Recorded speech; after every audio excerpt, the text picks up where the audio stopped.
पूर्ण परमात्मा, सर्वश्रेष्ठी रचनाहार कबीर देव प्रत्येक युग में इस धरा पर अवतरित होते हैं और एक आम जनसाधारण की तरह लीला करते हुए अपने वास्तविक घर यानी सतलोक की जानकारी भक्त समाज को देते हैं। किंतु उस समय हर कोई परमेश्वर को नहीं पहचान पाता। आज से लगभग 624 वर्ष पूर्व भी पूरी सृष्टि को बुनने वाले पूर्ण परमात्मा कबीर साहिब जी ने काशी नगर की जुलाहा बस्ती में एक टूटी सी झोपड़ी में 120 वर्ष तक कपड़ा बुनने की लीला करते हुए अपने तत्व ज्ञान व सतलोक की महिमा का गुणगान किया और समाज में फैले पाखंडवाद को खत्म कर भक्त समाज को एक सत्य भक्ति प्रदान की, जिसके करने से लोगों को परमात्मा वाले लाभ प्राप्त होने लगे, जिससे प्रभावित होकर उस समय हिंदू और मुसलमान दोनों धर्म के 64 लाख की संख्या में श्रद्धालु कबीर परमेश्वर जी के शिष्य हुए। वहीं दूसरी तरफ कबीर परमेश्वर जी को एक आम भक्त, संत व गरीब जुलाहा समझ उस समय के मुल्ला, काजी, पंडित और ब्राह्मण कबीर साहिब जी की महिमा चारों तरफ फैलते हुए देख ईर्ष्यावश आए दिन उन पर जुल्म करने की असफल कोशिश करते ही रहते थे। उन्हीं में से एक थी राजा सिकंदर लोधी के धार्मिक पीर शेख तकी द्वारा काशी में भंडारे की झूठी चिट्ठियां डालकर परमेश्वर कबीर जी को बदनाम करने की साजिश। इस कबीर ने तो हम सभी का जीना हराम कर रखा है। हमने उसे मारने की कितनी बार कोशिश कर ली, लेकिन वो हर बार किसी न किसी तरह बच ही जाता है। अब नहीं बच पाएगा। अब की बार मैं ऐसा पैंतरा फेंकूंगा कि उसे काशी छोड़कर भागना ही पड़ेगा। ऐसा क्या सोचा है पीर जी? पास आओ।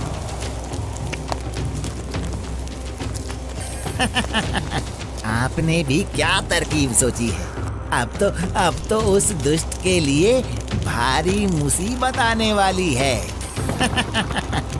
अगले ही दिन से एक पत्र भारतवर्ष के कोने कोने में सभी मठों, आश्रमों, मंदिरों में पहुंचने लगा।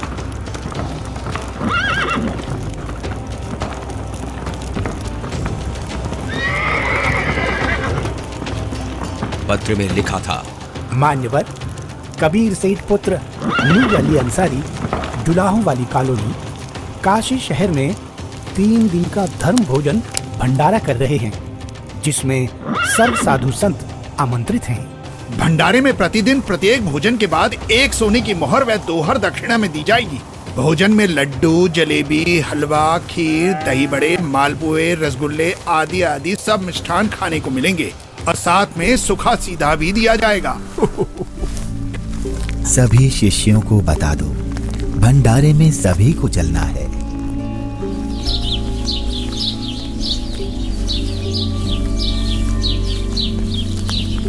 जगह जगह झूठी चिट्ठी के पहुंचते ही हर तरफ भंडारे की चर्चा होने लगी, जिसके बाद सोने की मोहर और दोहर के लालच में पूरे देश से लाखों की संख्या में लोग काशी में निश्चित दिन से पहले वाली रात्रि को ही पहुंचने लगे और देखते ही देखते पूरी काशी नगरी भंडारे में आए साधु संतों से भर जाती है। अरे भक्तों, आज इतनी भीड़ कैसे लगी है? तुम किस नींद में सोए हुए हो? तुम्हें पता नहीं, यहाँ काशी में कबीर नाम का सेठ 3 दिन का भंडारा कर रहे हैं, जिसमें प्रत्येक भोजन के साथ 1 सोने की मोहर व दोहर भी दी जाएगी। आपको कोई निमंत्रण पत्र मिला है? हाँ, ये देखो चिट्ठी। ये जरूर किसी की बदमाशी है। मुझे जल्दी से गुरुदेव को सब बताना चाहिए। गुरुदेव, गुरुदेव, गुरुदेव। क्या हुआ रविदास?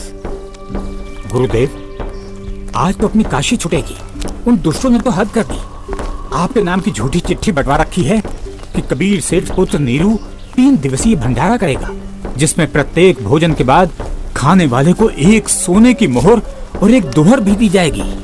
अच्छा, और अब उस झूठी चिट्ठी को लेकर लाखों की तादाद में लोग भंडारे के लिए आए हुए हैं। रविदास, आज तो सारी सीमाएं पार कर दी हैं उन नादानों ने। मैं गरीब आदमी, मेरे पास तो अपने परिवार के लिए ही मुश्किल से अनाज होता है। इतने लोगों को मैं कहाँ से भोजन खिलाऊंगा? आप अंदर से दरवाजा बंद कर लो और कोई भी आए तो खोलना मत। जब कोई नहीं मिलेगा तो थक हार कर अपने आप वापस चले जाएंगे। गुरुदेव, ये नकली धर्म के ठेकेदार रोज आपके खिलाफ कुछ ना कुछ षड्यंत्र रचते ही रहते हैं। कोई बात नहीं रविदास, जैसे तैसे आज का दिन और निकाल लेते हैं। रात को निकल जाऊंगा मैं अपने परिवार को लेकर कहीं दूर। तंग आ चुका हूं मैं इनके इन रोज रोज के कारनामों से। मैं बोलता सच्चाई हूं और ये समझते उसको निंदा है। आ जाओ रविदास, बैठ जाओ। दोनों भगवान को याद करते हैं। आपत्ति के समय उसी को याद करना चाहिए। वही सबकी लाज रखते हैं, हमारी भी रखेंगे। जिसके बाद परमेश्वर कबीर जी अपने 2 रूप धारण कर एक रूप में तो रविदास जी के साथ झोपड़ी में विराजमान रहते हैं तथा दूसरे रूप में ऊपर सतलोक में पहुंच जाते हैं।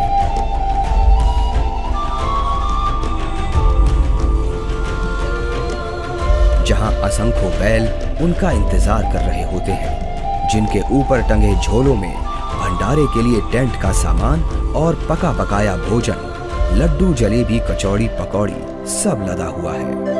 हे सृजनहार परमात्मा, जहाँ आप गए हो वो तो खाकी खंजूस स्थान है। वहाँ सारी उम्र लगे रहते हैं, फिर भी खाने को भोजन तक अच्छे से नसीब नहीं होता। आपके आदेश से हमने सब कुछ तैयार कर रखा है।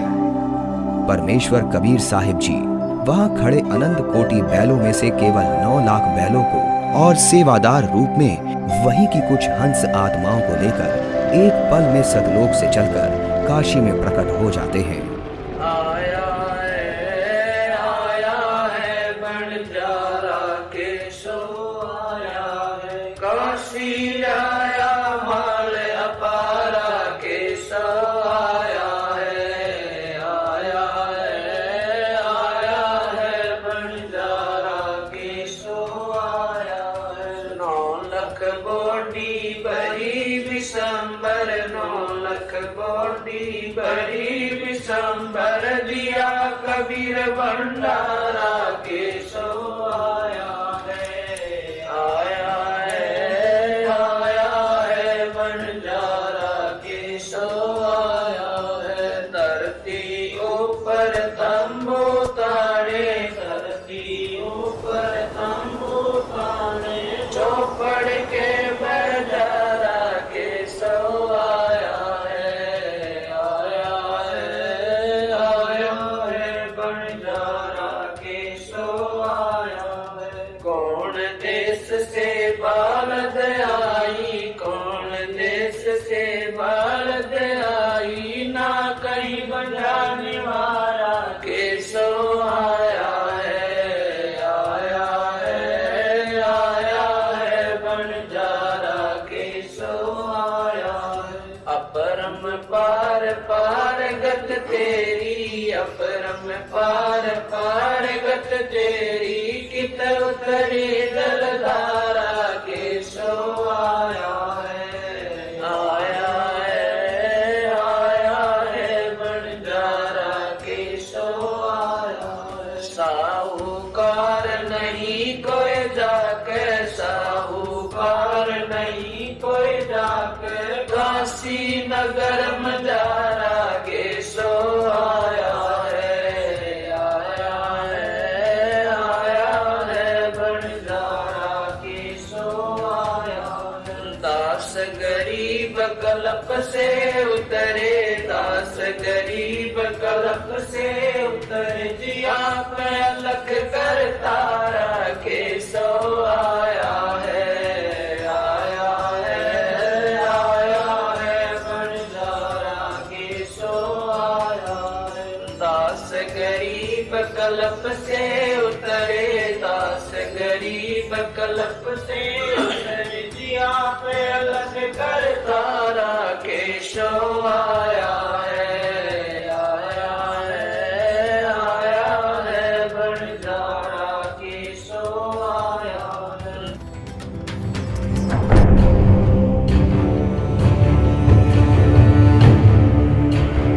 राजन, आपके गुरु का निमंत्रण आया है भंडारे का, आप चलेंगे नहीं क्या? गुरुदेव भंडारा करें और मैं न जाऊं, मैं अवश्य चलूंगा। काशी चलने की तैयारी की जाए। देखते ही देखते काशी शहर के चौपड़ के बाजार में परमेश्वर की दया से भंडारा शुरू हो जाता है। ऐसा स्वादिष्ट भोजन, वाह, जो खाता वो गुण गाते नहीं थक रहा था। सब्जी, पूड़ी, लड्डू, जलेबी, कचौड़ी, पकौड़ी, दही भल्ले, खीर, हलवा आदि जो कोई कुछ भी पकवान मांगता वो उसे खाने को मिल रहा था। और चिट्ठी में लिखे अनुसार प्रत्येक भोजन के बाद सभी को एक दोहर और एक सोने की अशरफी भी दी जा रही थी।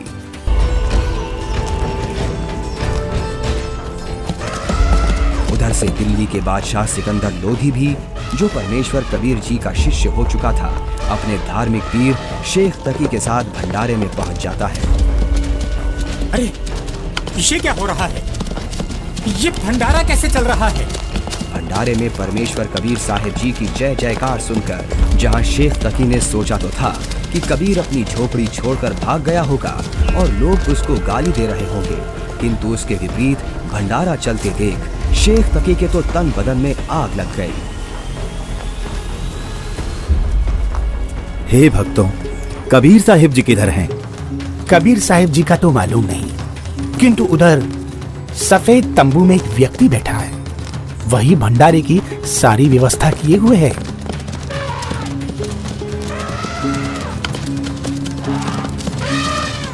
ये भंडारा कैसे चल रहा है?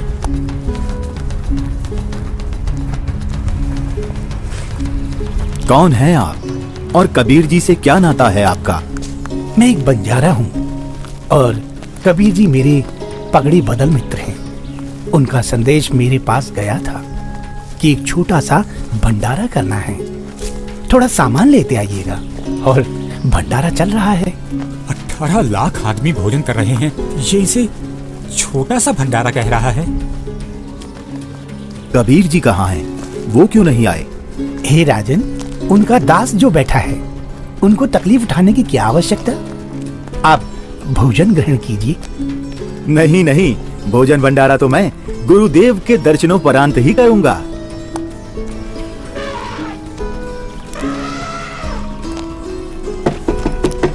हे गुरुदेव, लगता है उन्होंने हमें यहाँ भी खोज लिया।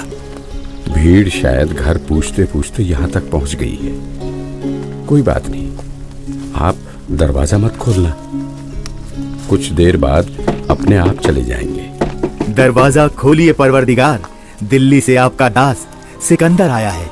राजन, हम दरवाजा नहीं खोलेंगे। इन लोगों ने तो आज सभी हदें पार कर दी हैं।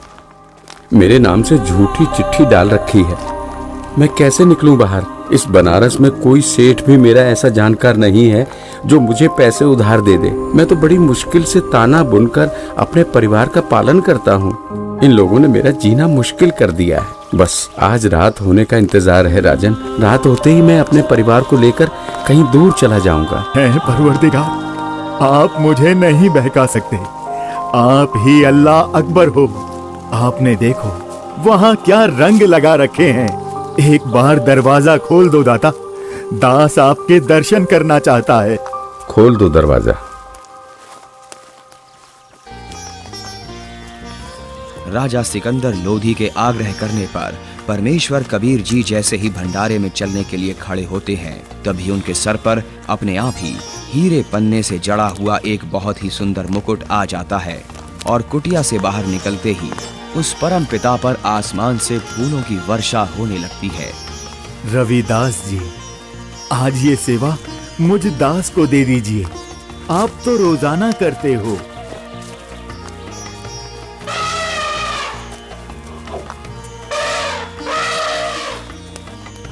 इनमें से कबीर जी कौन हैं? जिस पर बादशाह सिकंदर लोदी चवर कर रहे हैं वही कबीर हैं।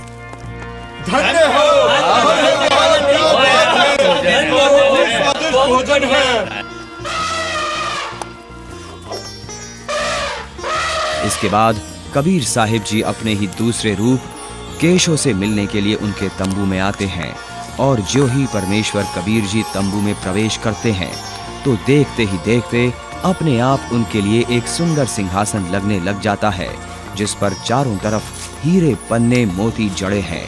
परमेश्वर कबीर साहिब जी आसन ग्रहण करते हैं। उधर परमेश्वर को देखने के लिए भंडारे में आई लाखों की भीड़ टेंट के चारों तरफ इकट्ठा हो जाती है, जिसके बाद केशव रूप परमात्मा कबीर जी से कहते हैं, हे परमेश्वर, आप अपने अद्भुत लोक को छोड़कर इस झूठ कपट वाले लोक में क्यों आ गए? आप इनका भला सोचते हो, इनको अमृत भोजन खिला रहे हो और ये आप ही के विरुद्ध इकट्ठा हुए रहते हैं।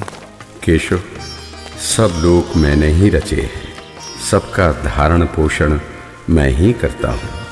तू मेरे दुख को नहीं जानता, ये सब मेरे बच्चे ही हैं। अपनी अज्ञानता से ये काल के जाल में फंसकर भयंकर कष्ट उठा रहे हैं और उसी काल के प्रभाव से ये आज मुझे अपना दुश्मन मान रहे हैं। मैं इनको सत भक्ति देकर वापस लेने के लिए आया हूँ।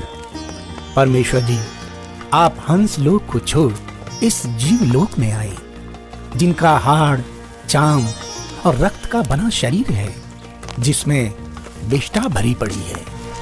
आप इनसे कैसे भक्ति कराओगे? केशव, भैंस या गाय आदि को बच्चा होने से पहले उसमें सिर्फ हाड़ चाम होता है, दूध नहीं होता। और जब बच्चा हो जाता है तो उसी हाड़ चाम के शरीर से दूध की बाल्टी भी भर जाती है। ठीक इसी प्रकार मैं इनमें भक्ति प्रवेश करूंगा और उस भक्ति से इस हाड़ चाम के शरीर में ही इनको सतलोक प्राप्ति होगी। हे परमेश्वर, ऐसे लोक में जहाँ जमीन पर पांव रखते ही दंड लगता है, ऐसे गंदे लोक में आपकी रहनी पर मैं बलिहारी हूँ। वही शेख तकी की चाल उसी पर उल्टी पड़ गई।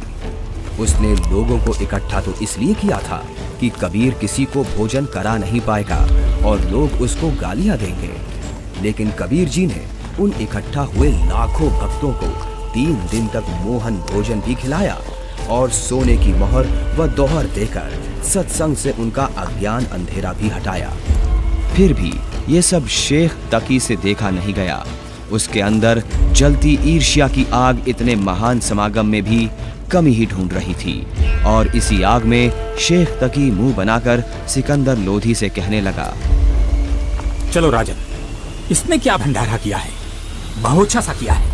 ऐसे ऐसे तो हम 100 भंडारे कर देंगे। शेख तकी ने जब इतना कहा ही था कि बोलते बोलते उसका मुंह टेढ़ा का टेढ़ा ही रह गया और वो गूंगा बहरा भी हो गया।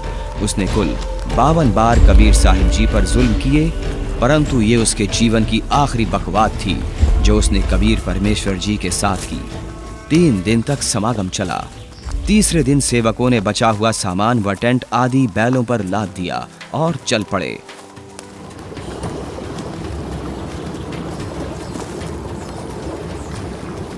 गंगा में पानी ज्यादा है, इसे अभी पार नहीं किया जा सकता। हाँ हाँ, अभी मत जाओ। बंजारे और बैल जैसे ही गंगा के किनारे पहुंचे तो गंगा का पानी एकदम कम हो जाता है और फिर सारे बैल निकल जाते हैं, जिसके बाद गंगा का पानी फिर से ओवरफ्लो होकर बहने लगता है, जिसे देख वहां खड़ी भीड़ आश्चर्यचकित रह जाती है। जाइए केशव, कहीं आपके बंजारे दूर ना निकल जाएं।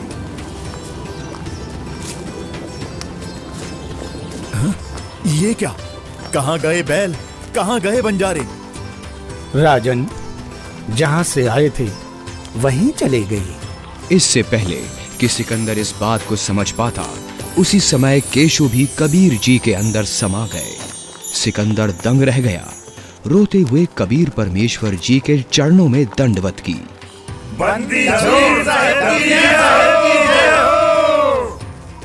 इस प्रकार परमेश्वर कबीर साहिब जी ने उन दुष्टों की इस साजिश को भी नाकाम करते हुए यह लीला की और भक्त समाज के सामने एक उदाहरण पेश किया कि चाहे कोई गरीब हो या अमीर, भगवान की भक्ति हर इंसान कर सकता है। जैसे मैंने कपड़ा बुनकर अपना व अपने परिवार का पेट पाला और भक्ति भी की, तो समय आने पर परमात्मा ने मेरी लाज भी रखी। उसी प्रकार आप भी मुझ पर यानी परमात्मा पर विश्वास करो और भक्ति करो। फिर देखना, जब कभी भी आपको मेरी आवश्यकता होगी तो मैं आगे खड़ा मिलूंगा। पर्वत पर्वत मैं फिरा, कारण अपने राम, राम सही के संत मिले, जिन सारे सब काम सच साहिब। अभी आपने देखी सत्य घटना पर आधारित 2D एनिमेशन वीडियो। आप सुनिए परमेश्वर कबीर जी और उन्हीं के रूप में आए केशव बंजारा जी की वार्ता की पूरी कथा का सार अमृतवाणियों के द्वारा संत रामपाल जी महाराज के मुखारविंद से। चौपड़ के बाजार फिर कर आए के सो पास, गरीबदास कुर्बान गति क्या क्या कहूँ विलास। पाट पटंबर बस गए ऊपर हीरे लाल, गरीबदास साहेब धनी डाये मुक्ता माल। केसो और कबीर का तंबू माई मिलाप, गरीबदास 8 पैर लग गोष्ठी निजगर गाप। केसो कहत कबीर से पूछत बाता बीन, गरीबदास क्यों उतरे ऐसे मुल्क मलीन। 100 योजन पर लगत है या दुनिया की गंद, गरीबदास के सो कहे आड़ चाम का फंद। सुन कबीर सुर भेद हूँ के सो कष्ट करंत, गरीबदास गंदे मनुष्य मेला आन भरंत। बिष्टा जिनके देह में मगन फिरे दिन रात, गरीबदास के सो कहे जिन सिर यम की घात। सुन कबीर मन भावने तुम्हारी बात अगाध, गरीबदास के सो कहे तुमसे तुम ही साध। धन कबीर कुर्बान जा ऐसी रहरी तुम्हार, गरीबदास के सो कहे छोड़िए गंदा संसार। नरक भरे तिस उदर है रुदर भरी सब देह, गरीबदास के सो कहे या मनुष्य मुखे है। राम नाम कैसे भोर नरक नगीन शरीर, गरीबदास के सो कहे विलंबे कहाँ कबीर।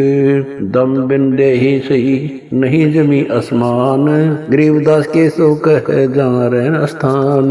हीरे पीले मोती जहाँ हीरे बदन सफेद, गरीबदास के सो कहे सुनो देश का भेद। लाल श्याम जहाँ रतन है नहीं भौतिक आकार, गरीबदास के सो कहे चल कबीर परिवार। सुन के सो अब वंदना कह कबीर संदेश, गरीबदास लोक में है हमारा परवेश। आड़ चाम की देही में दूध रतन सरवंत, गरीबदास घट पिंड में ऐसे है भगवंत। तन दूधी को पाड़ कर जय कोई देखे दूध, गरीबदास उस पिंड में आड़ चाम और गूद। हमरे ही हुनियारे है अमरा सर्जनहार, गरीबदास विधि भेद सुन खुला मुक्ति द्वार। युग 70 हम ज्ञान दिया जीवन समझा एक, गरीबदास घर घर फिरे दरे कबीरा भेख। 70 युग सेवन किए किन न बुझी बात, गरीबदास न समझात हूँ मोहे लगावे लात। कल्प कोटि युग बीतिया हम आए हर बेर, गरीबदास के सो सुनो देन भक्ति की टेर। स्वर्ग मृत्यु पाताल में हम बैठे कई बार, गरीबदास घर घर से जा मार मार के मार। हमारी जात अपूर्वी पूरब रहनी हमारे, गरीबदास कैसे जोड़े पश्चिम के कतार। हम हैं ठेठ पूरब के उतरे ओगट घाट, गरीबदास जीव दक्षिण के यो नहीं मिलती साट। हम पूरब के पूर्वी उत्तर देश उतरंत, गरीबदास जीव दक्षिण के यो नहीं संग चलंत। जिन्हों हमारी सीख ली काटू जरा मण जंजीर, गरीबदास के सो सुने ऐसे कहे कबीर। फिर बाजी विद न रचे वह नी जीव अवंत, गरीबदास सत्यलोक में अमर प्रतापावंत अनंत कोट बाजी जहाँ रचे सकल ब्रह्मंड। गरीबदास मैं क्या करूं काल करत जीव खंड। किलों काल निकंद हूँ जीव विध्वंस नहीं होए। गरीबदास दुल्ला कहे शब्द न बूझे कोए। मनुष्य जीव क्या बात है पशु पक्षी परवाह ने। गरीबदास दुल्ला कहे करहूं हंस अमान। मैं बंजारा आदि का यही हमारी साट। गरीबदास जी अबे करूं बोर न आवे बाट। एक गाड़ा एक जलाइए यानी मोए सुहाए। गरीबदास सतलोक में देहूं जीव पहुँचाए। सोन कबीर के शोक है जो कुछ करो शौकीन। गरीबदास मुख्तार तुम ही दीन वे दीन। सुन सतगुर तो से कहूं तुम हो दीन दयाल। गरीबदास आदीन में तुम साहिब अब्दाल। अनंत कोटि ब्रह्मांड को तारत लगे नेवार। गरीबदास के शोक है तुम ही दारमदार। तुम ही दारमदार हो यहाँ कल्प नहीं इंच। गरीबदास के शोक है सब तुमरे ही परपंच। के सो चले सौदाम को 9 लाख बोली लीन। गरीबदास बंधन किया बाजत है सुरबीन। के सो और कबीर जित मिलत बेता एक। दास गरीब कबीर हरि दरते नाना भेख। बंजारे और बैल सब लाए थे भरमाल। गरीबदास सतलोक को चले गए तत्काल।